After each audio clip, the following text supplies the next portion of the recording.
Hi everyone. So today guidelines specially आपके business starts की जो आ चुकी हैं उसके बारे में बात कर लेते हैं अब कि क्या क्या आपको करना है और क्या क्या छोड़ना है।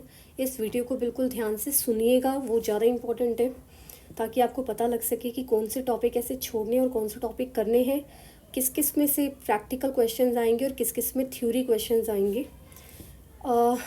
वीडियो लाने का बिल्कुल इरादा नहीं था, लेकिन मैसेजेस इतने ज़्यादा थे कि मुझे ये वीडियो लानी पड़ी क्योंकि मैं भी बहुत बिज़ी हूँ अपने काम में, तो बिल्कुल भी टाइम नहीं मिलता इन सब चीज़ों को करने के लिए अब। तो फिर भी I will try my best ताकि आपके मार्क्स अच्छे आए, और इसके बाद आपकी भी रिस्पॉन्सिबिलिटी बनती है कि आप अच्छे से पढ़ाई करो, अपनी स्ट्रैटेजी बनाओ इसके अकॉर्डिंग और अच्छे से मार्क्स लेके आओ। ठीक है, so let's get started. Business starts unit 1 descriptive statistics, आपका जो हेडिंग है उसमें क्या क्या आएगा। आपके जो सिलेबस के अंडर है उसमें है measure of central tendency, properties of averages including earth mean. इसके ऊपर क्वेश्चन आ जाता है, बहुत बार थ्योरी क्वेश्चन बनता है यहाँ से कि what do you mean by arithmetic mean and what are its properties. फिर measure of dispersion, median and mode, range, quartile deviation, mean deviation, standard deviation, variance, coefficient of variation. फिर moments, computation and significance, skewness and kurtosis. काफ़ी सारे बच्चे पूछते हैं मुझसे कि ma'am mean deviation आएगा, स्टैंडर्ड डेविएशन आएगा। तो देखो बच्चे, न्यूमेरिकल क्वेश्चन अगर फॉर्मूले गिवन है तो वो तो आपको करने ही करने, और कितना टाइम लगता है इन फॉर्मूलों को करने में। आप एक बार फॉर्मूले अच्छे से कर लीजिए क्योंकि सॉल्यूशन तो सिमिलर ही है। जिस तरह से आपको अर्थमेटिक मीन निकालना है, बिल्कुल step by step mean deviation भी वैसे ही निकालना है। जिस बच्चे को अर्थमेटिक मीन, मीडियन मोड आता होगा उसको ये आ जाएगा आराम से समझ। अब आप ये सोचो कि आपको कुछ भी ना करना पड़े और पास हो जाओ, सिर्फ थंबनेल में मैं लिख दूँ कि हाँ ये कर लो बस 100% पास, तो ये तो मुझसे नहीं होगा। मेहनत तो आपको करनी ही पड़ेगी। ठीक है, और मैं तो कहती हूँ कि ऐसी ऐसी वीडियोस तो मत ही देखो जो आपको ये ध्यान भटकाए बच्चों का थंबनेल डाल के कि सिर्फ ये करो, इसमें से ही आएगा। ठीक है, तो ऐसा कुछ नहीं होता। ये दिल्ली यूनिवर्सिटी है, यहाँ पे बहुत चीज़ें चेंज हो जाती हैं। आगे गाइडलाइंस के according computation of moment should be restricted to the direct method through actual mean only. Moments about zero and arbitrary origin are to be excluded. तो मोमेंट्स का क्वेश्चन यही नहीं करना है जिसमें से आर्बिट्रेरी ओरिजिन और जीरो के क्वेश्चन एक्सक्लूड करने हैं। मीन डेविएशन में be taken up through the direct method only through a simple question. अब यहाँ जिनको चिंता हो रही थी स्टैंडर्ड डेविएशन, मीन डेविएशन की, तो देखो मीन डेविएशन तो नहीं आने वाला। सिंपल क्वेश्चन तो मुझे नहीं लगता मीन डेविएशन का एक न्यूमेरिकल क्वेश्चन आएगा, और अगर आएगा भी तो बहुत ज़्यादा सिंपल क्वेश्चन आना चाहिए। Statistics of average doesn't include geometric mean and harmonic mean. ये लो, यहाँ भी प्रॉब्लम सोल्व हो गई। ज्योमेट्रिक मीन और हार्मोनिक मीन तो आ ही नहीं रहा है, तो इसका मतलब आपको अर्थमेटिक मीन ही करना है, साथ में ज्योमेट्रिक मीन और हार्मोनिक मीन के स्टैटिस्टिक क्वेश्चन आपके पास नहीं आएंगे। ठीक है, लेकिन मुझे लगता है स्टैंडर्ड डेविएशन इंपॉर्टेंट टॉपिक है, स्टैंडर्ड डेविएशन छोड़ना नहीं चाहिए क्योंकि स्टैंडर्ड डेविएशन में 2-3 टॉपिक इंक्लूडेड होते हैं। उसमें आपका मीन आ जाता है, उसमें आपके एवरेज आ जाते हैं। ठीक है, तो ये सब चीज़ें आ जाती है, तो हो सकता है स्टैंडर्ड डेविएशन के ऊपर क्वेश्चन आ जाए। जिस बच्चे को एवरेज निकालना आता होगा ना, उसे स्टैंडर्ड डेविएशन भी आ जाएगा। अब बात करते हैं कितने मार्क्स का यूनिट 1 है आपका। 18 मार्क्स का है। सबसे ईजी मुझे लगता है यूनिट 1 ही है। अगर हम थ्योरी क्वेश्चन की बात करें तो what do you mean by standard deviation, what are its properties, coefficient of variation तो स्टैंडर्ड डेविएशन से ही जुड़ा हुआ है ना। स्टैंडर्ड डेविएशन निकाल दोगे तो कोफिशिएंट ऑफ वेरिएशन तो वैसे ही निकल जाएगा। स्क्यूनेट कर्टोसिस के ऊपर क्वेश्चन थ्योरी में आना बहुत मुश्किल, बहुत चांसेस इसके कम है। ठीक है, बाकी अपना दिमाग लगाओ, जो मुझे लग रहा है मैं वो बता देती हूँ। ऑब्वियसली मैंने पेपर सेट नहीं किया तो मैं सिर्फ अपनी गाइडेंस दे सकती हूँ, एक गेस लगा सकती हूँ कि ऐसे आना चाहिए on the basis of past practice. बाकी डिसीजन आपका है, तो प्लीज़ कमेंट बॉक्स में ये मत लिखना कि हम यही करके चले जाए, but yes definitely these are the official guidelines provided by the university of Delhi. तो आप आराम से इसमें से क्वेश्चन करो, जो इसमें लिखा हुआ है छोड़ना है उसे छोड़ के ही जाओ, क्योंकि क्वेश्चन पेपर में आपको ये सब चीज़ें नहीं मिलेगी। ऑफिशियल गाइडलाइंस है, ये पेपर इसी के बेसिस पे बनेगा। ठीक है, तो यूनिट 2 पे अगर हम आएँ, यूनिट 2 है आपका probability and probability distribution.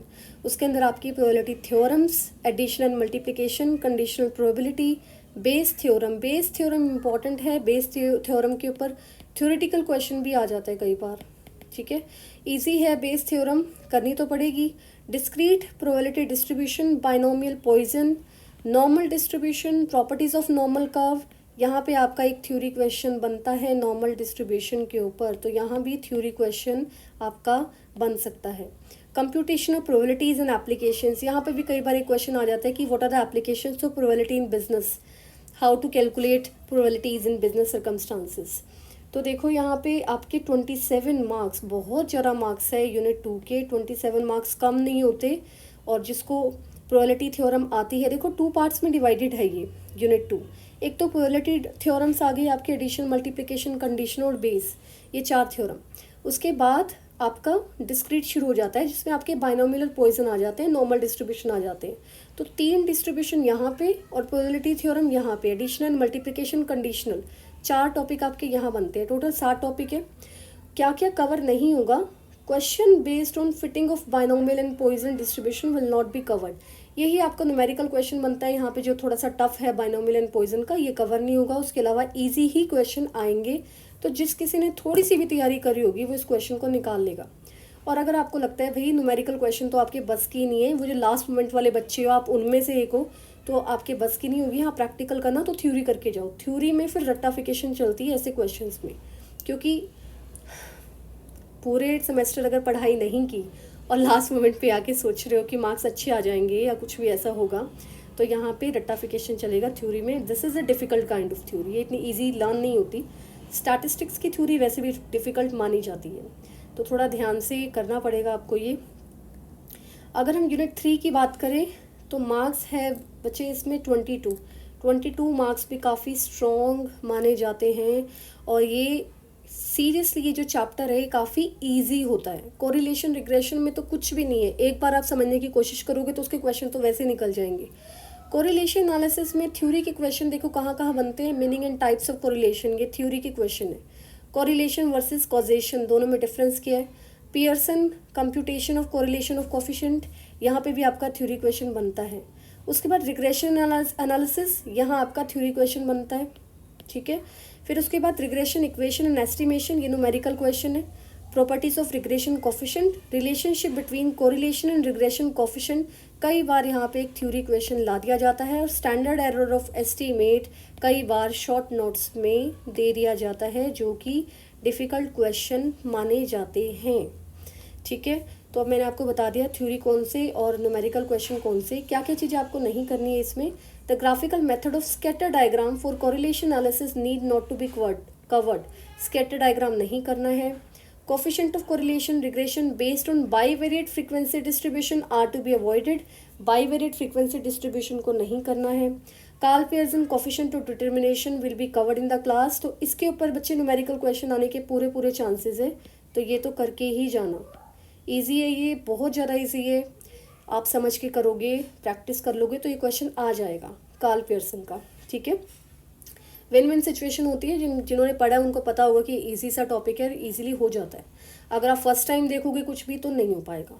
The graphical method of drawing free hand regression lines not to be covered in regression analysis, कोई ग्राफ या फिर फ्री लाइंस ऐसा कुछ नहीं कवर किया जाएगा।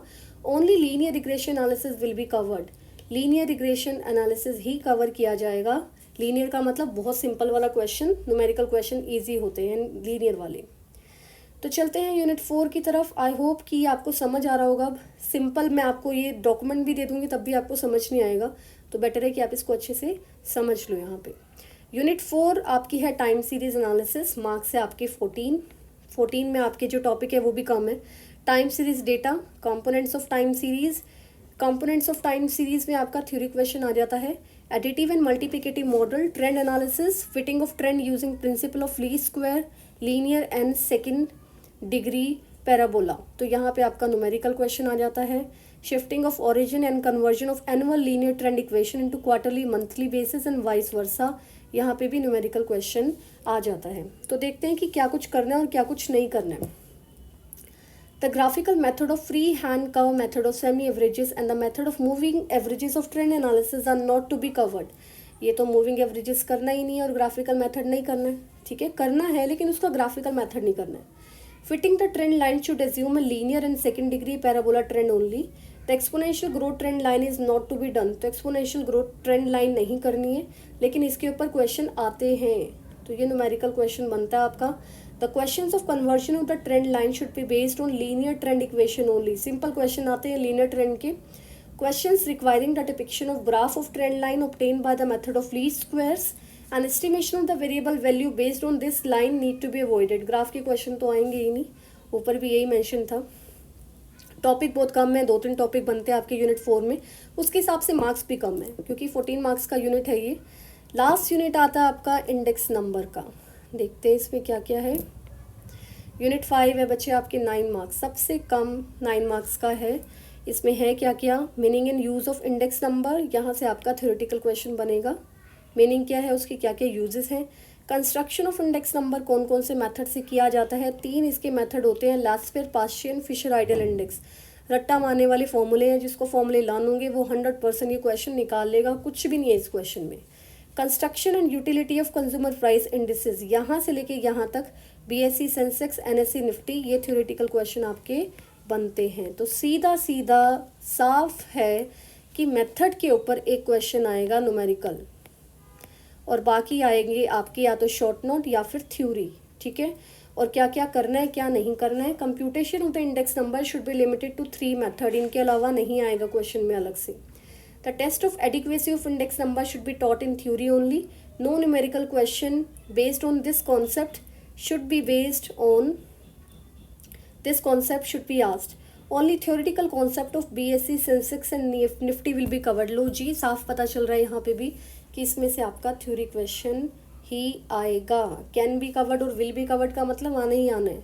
The computation of index numbers and consumer price index based on geometric mean should be avoided. Consumer price index के ऊपर कोई क्वेश्चन नहीं आएगा क्योंकि ज्योमेट्रिक मीन ऊपर भी नहीं लिया गया था, हार्मोनिक मीन अवॉइड किया गया था। The question requiring the computation of quantity index and value index should be avoided. अब क्वालिटी इंडेक्स और वैल्यू इंडेक्स के ऊपर भी क्वेश्चन नहीं आएंगे। However, an overview of these may be provided while discussing the test of adequacy। तो यहाँ तो क्वेश्चन नहीं बनता है क्योंकि ये खुद कन्फ्यूजन है यहाँ पे कि क्या करे इसका, क्योंकि करवाना तो नहीं है। तो 9 मार्क्स में सीधी सी बात है, एक न्यूमेरिकल क्वेश्चन आपको मिलेगा कंस्ट्रक्शन ऑफ इंडेक्स नंबर, तीनों मेथड में से किसी एक मेथड के ऊपर, साथ ही साथ आपका एक थ्योरी क्वेश्चन बनता है। तो ये था आपका एनालिसिस ऑफिशियल गाइडलाइंस के अकॉर्डिंग बिजनेस स्टार्स आप कैसे रिवाइज कर सकते हो। अब बात आती है कि जिसने बिल्कुल ही नहीं पढ़ा या फिर कच्चा पक्का जिसको आता है और जिसको पास होना है वो कहाँ से शुरुआत करे। मैं ये कहूँगी कि आपको यूनिट 1 से शुरुआत करनी चाहिए। ठीक है, आप यूनिट 1 से स्टार्ट करो। 18 नंबर का पेपर है जिसमें से आपको काफ़ी कुछ आता है। क्लास 12th में आप लोग करके आए हो, तो मेजर ऑफ डिस्पर्जन भी वहाँ किया हुआ है, रेंज भी करी हुई है, क्वार्टर डेविएशन, मीन डेविएशन भी किया हुआ है, स्टैंडर्ड डेविएशन मेरे ख्याल से स्टैंडर्ड डेविएशन भी कराते हैं क्लास 12th में, if I am not wrong. अगर नहीं भी कराते होंगे तो भी आपको करना है यहाँ से। यूनिट 1 करो, और जो बच्चे बिल्कुल नए हैं जिनको लगता है कि भाई पासिंग मार्क चाहिए, वो यूनिट 2 उनके बस का नहीं होगा। यूनिट 2 वही बच्चे छेड़ सकते हैं जिनको ये अच्छे से आता होगा, डिफ़िकल्ट है ये थोड़ा सा, या फिर जिनको लगता है कि वो लर्न बड़े अच्छे से कर सकते हैं, वो नॉर्मल डिस्ट्रीब्यूशन के ऊपर क्वेश्चन कर लो, बाइनोमियल पॉइजन बेस थ्योरम कर लो, तो वहाँ पे आपका थ्योरी क्वेश्चन आ जाएगा। फिर जिन बच्चों को पास होना है उन्हें क्या करना चाहिए, नेक्स्ट स्टेप उन्हें करना चाहिए यूनिट नंबर 3। ठीक है, ये आपकी सेकंड प्रायोरिटी होनी चाहिए यूनिट 3। इसमें क्वेश्चन बहुत इजी होते हैं, कोरिलेशन एनालिसिस, रिग्रेशन एनालिसिस, ये 2 ही क्वेश्चन है पूरे के पूरी यूनिट में। इनके ऊपर क्वेश्चन आएगा, कार्ल पियर्सन के ऊपर न्यूमेरिकल आना चाहिए और बाकियों के ऊपर थ्योरेटिकल आना चाहिए। और जो जो मैंने आपको बताए हैं वीडियो पीछे करके बैक करके दोबारा से सुन लेना, नोट्स बना लेना, उसके अकॉर्डिंग कर लेना। ठीक है, कमेंट में बार बार मत पूछना कि ये आएगा नहीं आएगा, मैं हर बार बोलती हूँ अपनी वीडियो में, सब कुछ क्लियर कर देती हूँ। और and it's up to you कि आपको ये फॉलो करना है नहीं करना है। 100% गारंटी किसी चीज़ की नहीं होती। मेरी थंबनेल में ऐसा नहीं दिखेगा कि इसमें से ही आएगा, but obviously these are the official guidelines, तो पेपर तो यहीं से सेट होगा। ठीक है, यूनिट 4 टाइम सीरीज एनालिसिस। आप उन बच्चों के जिनको पास होना है उनको जाना चाहिए थर्ड प्रिपरेशन इंडेक्स नंबर की, जो है आपका 9 मार्क्स का। 9 मार्क्स में से एक मेथड अच्छे से कर लो, तीनों मेथड अच्छे से करो, उसके ऊपर न्यूमेरिकल क्वेश्चन आएगा। थ्योरी कर लो BSE सेंसेक्स NSE निफ्टी की, तो आपका 18 ऊपर गया। Unit 1 18 marks. फिर उसके बाद कौन सा यूनिट था हमारा, 18 नंबर का आपका यूनिट 1 था। यूनिट 3 था आपका 22 मार्क्स का, और जो लास्ट का यूनिट है वो था 9 मार्क्स का। अब देख लो ये कितने होंगे, 49 मार्क्स का पेपर तो यहीं प्रिपेयर हो गया। जब आपका 49 मार्क्स का यहाँ प्रिपेयर हो जाएगा तब जाना फिर टाइम सीरीज एनालिसिस के ऊपर, क्योंकि ये इजी है कंपैरेटिवली यूनिट 2। ठीक है, तो पासिंग मार्क्स तो बन सकते हैं, थ्योरी करके भी आप कर सकते हो। अब रही बात ये कि अगर कोई बच्चा ये पूछे कि अच्छा मैम थ्योरेटिकल क्वेश्चन कितने मार्क्स के आएंगे, न्यूमेरिकल क्वेश्चन कितने मार्क्स के आएंगे, तो जितना मुझे पता चला है बेटा मैं उसके अकॉर्डिंग बता देती हूँ कि 30 मार्क्स की आपकी थ्योरी आएगी, और ये भी उसी बच्चे को पता लगेगा जो पूरी वीडियो देखेगा। ठीक है, तो 30 मार्क्स की थ्योरी प्लस आपका 60 मार्क्स का न्यूमेरिकल आएगा।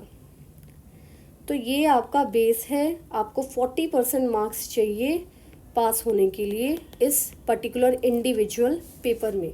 अगर इस पेपर में आपके 40% नहीं आते तो आपकी री आ जाएगी, सीधी सी बात है ये। ठीक है, तो 30 + 60 ये वाला कंपोनेंट इसमें फॉलो किया जाएगा, 34 थ्योरी एंड 60 न्यूमेरिकल के लिए।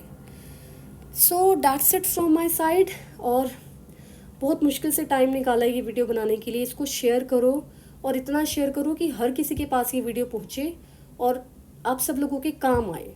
ठीक है, ये मेन एजेंडा यही है। चलो कमेंट करके ज़रूर बताना अगर वीडियो हेल्पफुल लगी हो, तो अच्छा लगेगा आपके कमेंट्स पढ़ के। मुझे लाइक कर देना और शेयर कर देना। अगर शेयर नहीं करोगे तो यूट्यूब बाकी लोगों को नहीं दिखाएगा वीडियो। सिर्फ एक ही ऑब्जेक्टिव है, ये कोई मनी मेकिंग यूट्यूब चैनल नहीं है। तो बस एक वो कहते हैं ना कि ऑब्जेक्टिव यही है कि काफ़ी बच्चों की हेल्प हो जाए, और वो आपको खुद करनी पड़ेगी। चलो मैंने आपको मटेरियल दे दिया है, बाकी काम आपका। कमेंट बॉक्स में ज़रूर लिखना, और तैयारी के लिए ऑल द वेरी बेस्ट, और प्रॉमिस करना that you will prepare your best. ये आपको कमेंट बॉक्स में लिखना ज़रूर है। ठीक है, चलो all the very best. Thank you so much for watching.